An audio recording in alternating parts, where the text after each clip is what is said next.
Ukiangalia kwa mawaziri, yeah, CCs majority ni hao tu ambao unasema. Ukihesabu leo ukiwa na shida tuseme ni nini? Labda mambo ya matatu, biashara ya matatu, si ndio? Si jamii ndio iko na mingi. Ule mtu utaenda uulize kama anaribu jamii, biashara ya jamii ni Boniface Nyamu. Ama ndio kwa hapo. Kama leo uko na shida wewe ni hoka. Na hata Gashanja amenitumia message huyu chama ya hokas. Machinga. Hokas. Na amejaa kila mahali. Na Gashanja ameniambia first of all 5 things. Number 1, running battles ilisha ya kufukuzana na hokas town. Zile streets tumewatengeneza 29 karibu zikamilike. Ambapo tumekea taa, stima na mali unapatiwa namba yako unafanya kazi. Kwa hivyo watatoka. Lakini ile siku watawefukuzwa ni Tony Kimani ndio anafukuza. Kimani ndio in charge ya inspectorate kanjo yote ya Nairobi. Na wanaposubua watu tu ni yeye tu Tone kama. No, I mean ni nani mwingine basi? Na wafai wanajua sisi sera yetu tumwambia wazi a city of order, dignity, hope and opportunity. Sisi tunasaidia watu wafanye biashara Nairobi. Na tumesema wafanye biashara. Tangu niingie umeona wakifukuzana wapi? Ask them, ita Gashanja hapa of the leadership of hawkers. The biggest market we're doing ya kwanza ni maji mazuri. Maji mazuri more than 600 million. Iko wapi? Kasarani.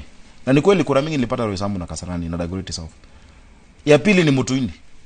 Mutuini market itakuwa wholesale market. Hospitali kubwa ambayo tunatengeneza ni Mama Recho. Ni Mutuini in Dagoretti South. 400 bed capacity. Ambayo itasaidia mpaka Agĩkuyu constituency in Kiambu na watu wa Kajiado.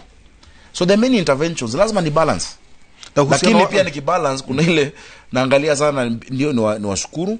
Na hiyo mambo ya shareholder mimi sifikiri ki shareholder. Kwa sababu shares ya Nairobi ni ya watu wote wa Nairobi. Yeah? Sio falsafa ya chama chenu. Mimi sijajua hata siasa ya kikabila na sio falsafa ya chama yetu. Chama yetu iko na ideolojia na rais wetu aliongea juzi kwa National Governing Council. Kusema chama ni ya kusaidia Wakenya wote. Lazima tu recognize wale walifanya kazi na tufanya nao kazi na walitupigia kura. Lakini haimaanishi unajua kuna ile scarcity mentality. Wanasema Wayora ako nayo kwa sababu Mike hana. Ama mimi sina kwa sababu uko nayo. That scarcity mentality we must remove. Unajua kwa nini governor? Kwa sababu tunasema mambo ya hisa.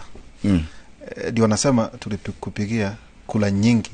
So tunataka utufanyie kazi sana sisi. Okay, wacha nikuulize. So ni Mkikuyu? Nini mngependa kufanya amfanyie? Hapa Nairobi. Ni kuondoa machinga kwa barabara. Yes. Si ni Wakikuyu? Si nikiondoa si mtasema anapiga jamii. Waweka mahali pazuri. Si ndio nimekuambia 29 back streets zinatengenezwa. Haifanyi kama magic tunakuja tu pap imetengenezwa. Nao wenyewe ndio wanasema. Unajua wanakuja wanaweka nje pale tu kwa duka bazo wanalipa kodi lakini wao wenyewe but they work together. Wale wana shida na hao si watu wa hapo. Ni wapi? Ni wewe upitangi hapo. But ile siku utapita utasema huku kumejaa na upite hapo kila siku. Pita. Ndio upitangi nyanya zao watakuweka tai. Watu wetu acha nikwambie. Wewe umevaa tai na suti kwa sababu nakuja na umekuja hapa kutafutia watoto wako chakula. Yule amepanga kwa barabara watoto wake si kama wako hawafai. Amepanga nje ya duka la mtu mwingine. Ile njia amepata ya kutafuta chakula watoto wake. Watoto wake na wako wanaomba Mungu tofauti. Well, you more dignified. Kazi yako ni ya maana zaidi kuliko ya huyo. Na the reason uko hapo ni kwa sababu kwa miaka mingi, decades, not one year been governor, for decades serikali haijafikiria watu kama hao kujenga masoko.